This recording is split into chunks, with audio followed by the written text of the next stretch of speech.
Hello, welcome to another episode of The Writer's Craft here on Sparks 1524. I'm Nathaniel Miller. I apologize for my absence the last couple of weeks, but I had some technical issues. Basically, a big Windows 11 update came through and it fried my system's ability to record audio, so it took a little bit to get that fixed. In the meantime, did a little minor work on the studio and also started using some new software to run the camera and mic, which should hopefully improve the quality of my video and audio even further. But we are continuing our series of discussions on killing it with the perfect villain. Now, in my opinion as a writer, there are 5 factors that make a great villain. You need to consider characterization, their motivations, whether they're their thematic opposition to the hero, their credibility, otherwise known as they've got to win occasionally, and finally, what we're going to talk about today for a few minutes, the cool factor. A memorable villain is cool. But what does that mean? So let's get this terminology straight. When I use the word cool, I'm not necessarily meaning a villain is likable. Villain doesn't have to be likable to be cool. Heath Ledger's Joker in The Dark Knight is not likable at all, but he's cool. The cool factor is a villain's entertainment value. Their theatricality. How much do we love to see them on screen? We just salivate to see that villain come on there and get ready to do something dastardly because it's going to be entertaining. We're hoping the villain gets taken down, of course, but we're entertained by the villain because they're cool. Darth Vader is one of the greatest examples in modern cinema, in modern literature overall, of a cool villain. When you're working in a visual medium as opposed to a print medium like myself, working on the Accidental Detective mystery series, you have different tools to use, but your challenge and my challenge are the same. We just have to use different tools to get there. We have to make our villains cool. Darth Vader was quite a villain in physical appearance in the first place because his outfit is the epitome of cool. Jet black, flowing cape, that big old helmet with that skull-like mask.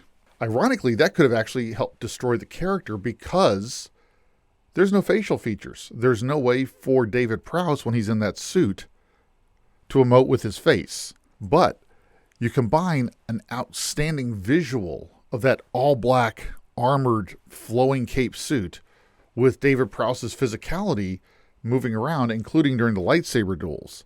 Add to that James Earl Jones' magnificent voice work. Put those together and they created a magnificent character who's the epitome of cool. We may not want Vader to win, but we loved it when he was on screen because he's such a powerful presence. That's part of his cool factor. A good, memorable villain dominates the screen or the page when they show up. They may not overshadow the hero, but they're just as powerful a presence. That's part of their cool factor. Sometimes a villain can be likable. Jack Nicholson's Joker from 1989's Batman, a Cesar Romero's Joker from the 1960s Batman TV show, were really likable versions of that character. We still wanted the Joker to lose, he's the villain, but he was cool. Partly, again, the theatricality. Look at how the Joker looks. Even Heath Ledger's Joker, maybe not be likable, but he was cool. That purple suit of different hues, the maniacal laughter, the crazy face, be it Jack Nicholson's version where he's physically disfigured, right down to the bleached skinny green hair, or Heath Ledger's version where he has the scars on the mouth, but the rest is all makeup. It's fun to look at. It's entertaining. That's the cool factor. Now, the cool factor, though, can be one of the hardest factors to get your head wrapped around because it's probably the most ephemeral, the most insubstantial of all these factors we've talked about. But again, that's the challenge that we as writers have. Working in the print medium, like I said, writing the Accidental Detective series, I don't have the advantage of showing you a 6'7" villain in an all-black suit with a flowing cape. But I do have other advantages. I have my imagination. I have your imagination.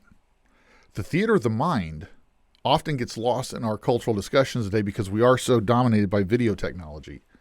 But the theater of the mind is incredibly powerful.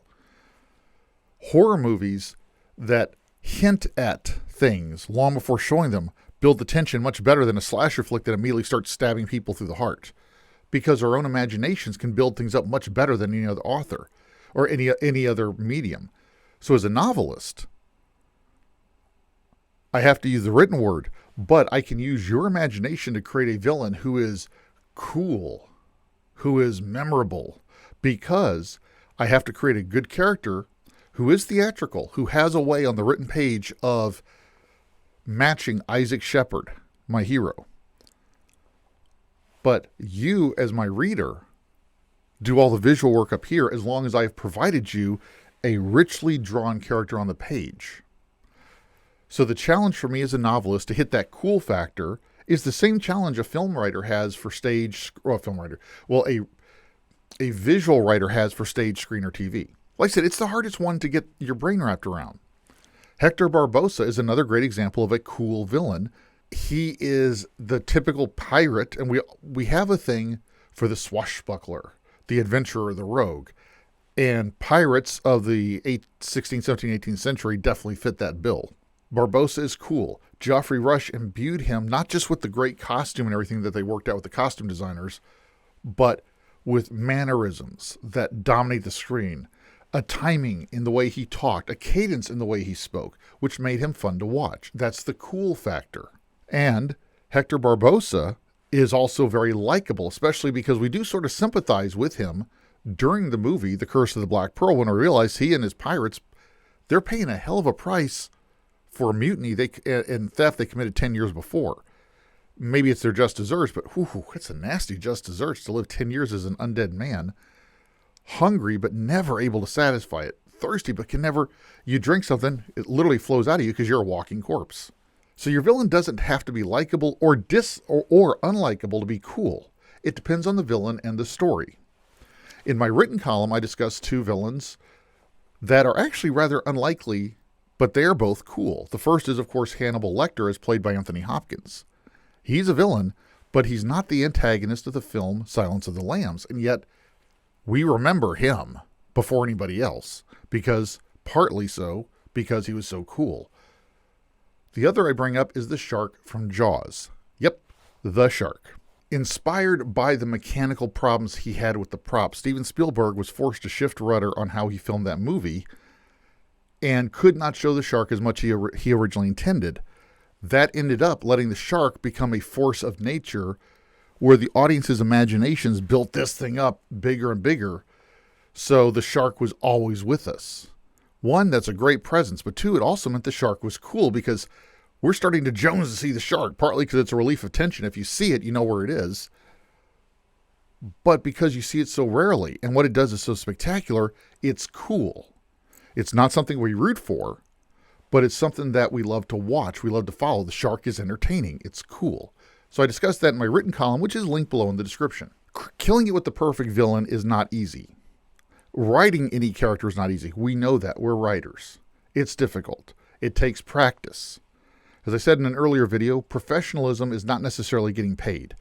As I also said, I would love to get paid a whole lot more than I do, but we can all say that. Professionalism is always striving to be better at your craft. Characterization, motivations, thematic opposition, credibility, and finally, the cool factor. In my opinion as a writer, these are the 5 factors to consider and keep in mind when you're crafting a villain if you want to make them memorable. A villain who's not memorable is not necessarily going to sink your story. An earlier video, I talked about Rothar Saris, the villain in Galaxy Quest. Rothar Saris, in my opinion, was a very undeveloped villain. The biggest problem with him was I had no idea of his motivations. In fact, when I was getting ready to talk about him, as I was planning that video, to make it an irony, I couldn't remember his name. I was thinking about a good villain. Well, a villain that'd be a good example of one who didn't have good motivations set forth in the movie. And, that guy from Galaxy Quest. Oh, what was his name? That villain from, the green guy from Galaxy Quest with the lobster face. I actually couldn't remember his name. I could remember the character. I could see the visual. But that lack of character development where he was concerned, I literally forgot the character's name, but I remember the movie. Galaxy Quest is a classic, even if the villain is a little undeveloped. So not necessarily hitting that unreachable star doesn't mean your project is sunk.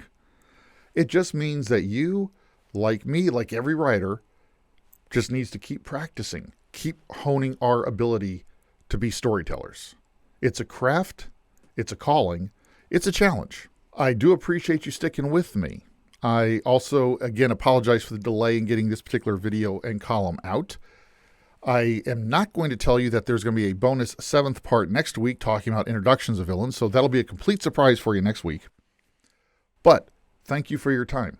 If you wish to leave a comment or get into this conversation with me, please leave a comment below, or if you check out my written column, which again is linked below in the description, you can leave a comment there.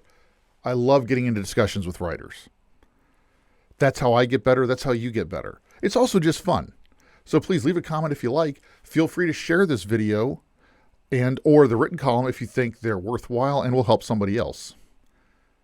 Until we meet again, as Halloween is coming up upon us, I hope you have a great spooky season. I hope to see you next week, and until we do get together for our next conversation, remember, always go and do some great things.